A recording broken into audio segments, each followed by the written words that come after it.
sabar itu ada batasnya. Tidak. Dalam Islam sabar itu tidak memiliki batas. Batas sabar adalah kabar gembira dari Allah Subhanahu wa taala.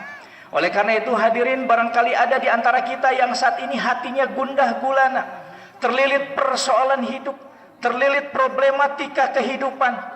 Sabar. Sabar tidak akan ada pernah batasnya. Karena apa? Karena Allah menjanjikan kesabaran akan indah. Allah akan menjanjikan kesabaran dengan kabar gembira dari Allah. Bagaimana Nabi Ibrahim puluhan tahun merindukan hadirnya belahan jiwa, anak yang kemudian akan menjadi penerus keturunan, hadirin sekalian. Tapi Nabi Ibrahim tidak putus-putusnya berikhtiar, bersabar dan berdoa. Nabi Ibrahim berdoa, Rabbi habli minas salihin, Rabbi habli minas salihin. Ya Allah, ya Tuhanku, karuniakan kepadaku anak yang saleh. Nabi Ibrahim tidak minta anak yang pinter, Pak. Nabi Ibrahim tidak minta anak yang ganteng, Bu, agar kelak menjadi artis sinetron, tidak. Nabi Ibrahim tidak minta anak yang cerdas, tapi Nabi Ibrahim minta anak yang saleh. Anak yang saleh, yang kemudian Allah mengabulkan, fabasyarnahu bighulamin halim. Allah, aku kabulkan permintaan Ibrahim dengan menghadirkan anak yang santun. Subhanallah. Romantika saat ini dengan penuh dekadensi moral luar biasa. Anak-anak kita dihadapi pada pada ujian-ujian kehidupan, ujian-ujian pergaulan, hadirin sekalian. Tuntutan bagi kita orang tua antara senantiasa menjadikan anak kita anak-anak yang saleh, supaya kita tidak menjadi orang tua yang mandul. Rasulullah Shallallahu Alaihi Wasallam pernah ditanya oleh sahabat, pernah bertanya kepada sahabat, wahai sahabatku, mata'uduna raqabu fikum, tahukah kalian siapa yang mandul? Sahabat kemudian berkata, yang mandul adalah mereka yang tidak memiliki anak, wahai Rasul. Rasulullah tersenyum, bukan itu. Ar-raqub alladzi lam yuladu lahu mi waladi syai'an. Orang yang mandul adalah orang yang tidak mendapatkan manfaat apapun dari anaknya. Orang yang mandul adalah orang yang tidak bisa mewariskan kebaikan apapun buat anaknya. Bisa jadi anak kita banyak, hadirin sekalian, tapi mungkin kita tidak bisa mengambil manfaat apapun dari anak-anak kita. Nabi Ibrahim berdoa minta anak yang soleh.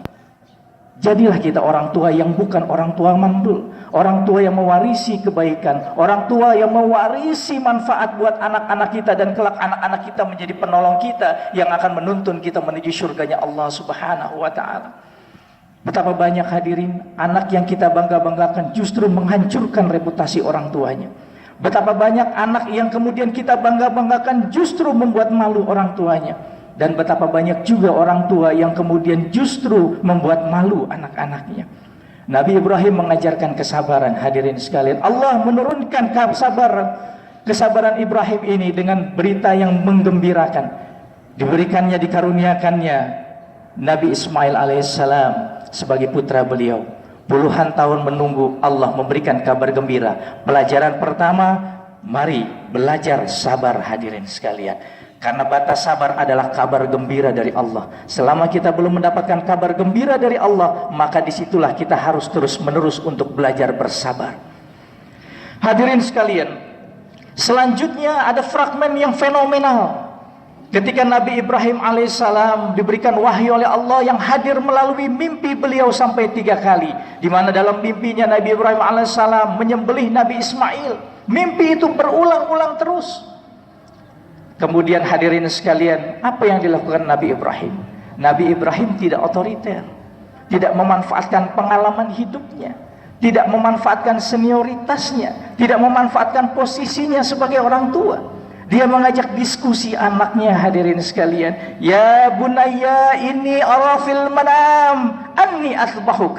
Wahai anakku, anakku sayang, sesungguhnya aku bermimpi, aku menyembelihmu ya anakku. Aku rasa ini adalah wahyu dari Allah. Hadirin, Nabi Ismail memang dasarnya anak soleh. Dijawab oleh beliau, ya abati i'mal ma tu'maru. Wahai bapakku tersayang, lakukan apa yang telah Allah perintahkan kepadamu. Satajiduni insyaallahu minas sabirin. Insyaallah kelak kau akan menemukan aku kelak menjadi orang-orang yang sabar, hadirin sekalian. Subhanallah. Satu dialog yang luar biasa indah. Nabi Ibrahim tidak mentang-mentang sebagai orang tua langsung melaksanakan wahyu Allah. Nabi Ibrahim mengajak dialog anaknya dulu. Dan anaknya sangat menghargai, menghormati ayahnya, sangat menghargai ayahnya, dan sangat dengan keyakinan, penuh keyakinan, memahami bahwa ini adalah wahyu dari Allah Subhanahu wa Ta'ala. Barangkali kalau anak-anak kita di Kafling DKI kita panggil, "Nak, bapak semalam ngimpi untuk menyembelih kamu," mungkin jawaban anak kita, "Bapak aja duluan yang udah tuaan." Mungkin. Allahu Akbar, Allahu Akbar, Allahu Akbar, walillahil hamd. Selanjutnya hadirin sekalian, totalitas kepasrahan yang ditunjukkan oleh anak beranak ini membuat kita bergetar hati kita, mengusik rasa keimanan kita, mengusik rasa totalitas kepasrahan kita kepada Allah. Mampukah kita memberikan apa yang kita miliki? Mampukah kita memberikan apa yang kita sayangi hanya demi Allah? Singkat cerita hadirin, tibalah prosesi penyembelihan Nabi Ismail alaihissalam. Nabi Ismail alaihissalam sudah ditidurkan dan Nabi Ibrahim sudah menyiapkan pisau yang demikian tajam. Subhanallah. Kemudian Nabi Ismail yang merasa bahwa ini adalah perintah dari Allah, Nabi Ibrahim yang merasa ini adalah perintah dari Allah, bertakbir kepada Allah untuk menguatkan hati dan menguatkan keimanannya. Allahu Akbar, Allahu Akbar, Allahu Akbar. Nabi Ismail hadirin, anak yang saleh, membalas takbir bapaknya dengan mengatakan, "La ilaha illallah wallahu akbar." Malaikat Jibril yang melihat dari kejauhan tidak tega hadirin, kagum dengan totalitas kepasrahan penghambaan dua anak manusia ini, melanjutkan takbir ini, Allahu Akbar walillahil hamd. Subhanallah. Momentum ini adalah momentum yang mengusik rasa keberimanan kita, kepasrahan kita, totalitas penghambaan kita kepada Allah. Kita hidup di zaman yang begitu banyak Tuhan hadirin. Harta kita menjadi Tuhan, anak kita menjadi Tuhan, istri kita menjadi Tuhan, jabatan kita menjadi Tuhan, yang kemudian kita lebih takut kepada itu semua ketimbang kepada Allah. Nabi Ibrahim, Nabi Ismail mengajarkan kepada kita, takutlah kalian kepada Allah, Allah yang maha besar. Allahu Akbar, Allahu Akbar, Allahu Akbar walillahil hamd. Hadirin rahimakumullah, Ibnu Abbas mengatakan, jika pada saat itu prosesi penyembelihan berhasil secara sempurna, maka kita kelak akan disunahkan untuk menyembelih leher anak laki-laki kita hadirin. Tapi Allah sayang sama kita. Prosesi penyembelihan Nabi Ismail diganti jasad Nabi Ismail alaihissalam dengan domba gibas, domba yang begitu gemuk. Allah sayang kita hadirin sekalian. Allah sayang kita. Sadarkah kita bahwa Allah sayang sama kita? Allah cinta sama kita. Kenapa kita penuhi hidup kita dengan keluh kesah? Kita penuhi hidup kita dengan gundah gulana. Kita penuhi hidup kita dengan merasa Allah salah menurunkan takdir ini kepada saya. Allah cinta kita. Allah tahu betul kita tidak akan pernah sanggup memotong anak laki-laki kita sendiri. Allah ganti jasad Ismail dengan domba. Hadirin rahimakumullah, Allah cinta sama kita. Allah tahu pada saat kita mati nanti, kita tidak bisa mengandalkan amal ibadah kita. Pada saat kita menghadap Allah nanti, kita tidak bisa mengandalkan sholat kita yang kadang dipenuhi dengan riya. Allah tahu pada saat kita meninggal nanti, kita tidak bisa mengandalkan sedekah yang kita keluarkan, yang kadang-kadang kita warnai dengan sikap ujub. Allah tahu hadirin sekalian. Oleh karena itu Allah berikan fasilitas bagi kita untuk mendapatkan ampunan. Ramadan, kurban adalah fasilitas yang Allah berikan untuk mendapatkan ampunannya hadirin sekalian. Ampunan Allah, rahmat Allah, kasih sayang Allah yang kita harapkan. Hadirin rahimakumullah, prosesi kurban memiliki banyak hikmah. Memiliki banyak hikmah. Yang pertama adalah mengakui nikmat Allah, sebagaimana tadi khatib telah jelaskan di awal, inna a'tainakal kautsar, sesungguhnya aku telah memberikan nikmat kepada kalian, nikmat yang sangat banyak. Fasalli li rabbika wanhar, maka dirikanlah salat dan berkurbanlah. Yang kedua, hikmah berkurban adalah merupakan bentuk pengorbanan kepada Allah, bukan daging, bukan darah hadirin, tetapi niat dan keikhlasan kita yang akan sampai kepada Allah. Dalam salah satu hadis disebutkan, inna dama la yaqa'u minallahi azza wa jalla bimakanin qabla ay yaqa'a 'alal ard. Sesungguhnya darah hewan kurban yang disembelih telah sampai pada satu tempat di sisi Allah sebelum darah itu sampai ke tanah. Subhanallah.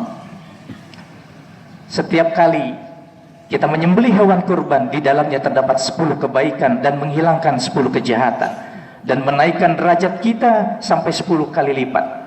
Pada saat kambing yang akan kita sembelih mengembik, sapi yang akan kita sembelih melenguh, maka pada dasarnya mereka sedang bertasbih menyebut nama kita di hadapan Allah Subhanahu wa ta'ala. Dan setiap rupiah yang kita keluarkan itu bernilai 700 kebaikan. Pada saat hewan diletakkan untuk disembelih, hadirin sekalian, makhluk hingga langit ketujuh berdoa memohonkan ampunan kepada kita. Subhanallah.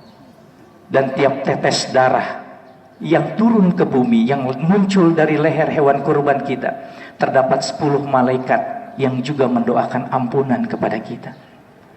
Allahu Akbar, Allahu Akbar, Allahu Akbar, walillahilham. Allah sayang kita, hadirin. Masihkah kita berhitung-hitung dengan Allah? Masihkah kita berhitung-hitung dengan Allah? Satu hari kita merokok 20.000, 1 bulan 600.000, 1 tahun 7.200.000, kambing hanya 2 juta, 2.500.000. Tak mampukah kita berkorban? 1 juta kita keluarkan 7.200.000 untuk rokok kita. Setiap Jumat hanya keluar 2.000 rupiah, hanya 96.000 dalam 1 tahun. Tidak malukah kita dengan Allah? Allah sudah sayang kita, Allah sudah cinta kita, tapi kita pelitnya minta ampun sama Allah. Allahu Akbar, Allahu Akbar, Allahu Akbar, walillahilham. Kurban juga merupakan simbol putusnya sifat-sifat hewan dalam tubuh kita, dalam diri kita. Hewan suka maksiat, maka kita putuskan, kita azamkan dalam diri kita, pada saat kita menyembelih hewan kurban, saya harus putus dari perbuatan-perbuatan maksiat.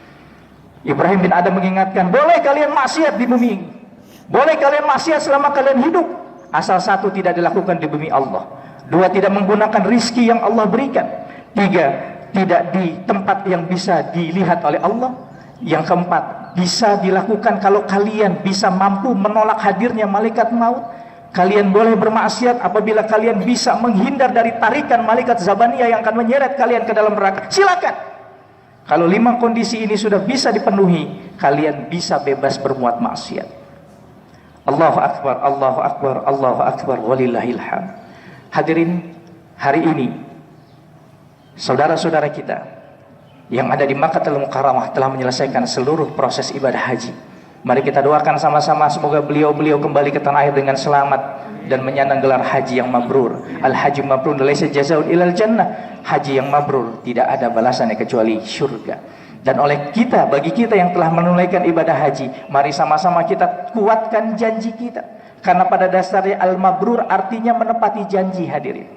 Kalau di sana kita tidak membedakan orang, maka begitu kembali ke tanah air kita juga tidak boleh membedakan orang.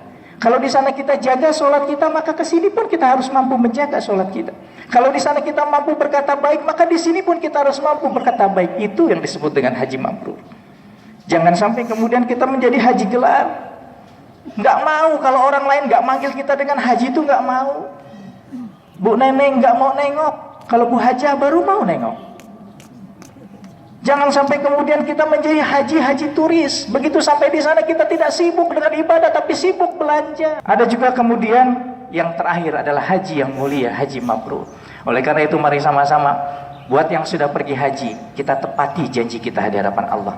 Karena sekali lagi al-hajj mabrur adalah haji yang menepati janji. Barakallahu li wa lakum fil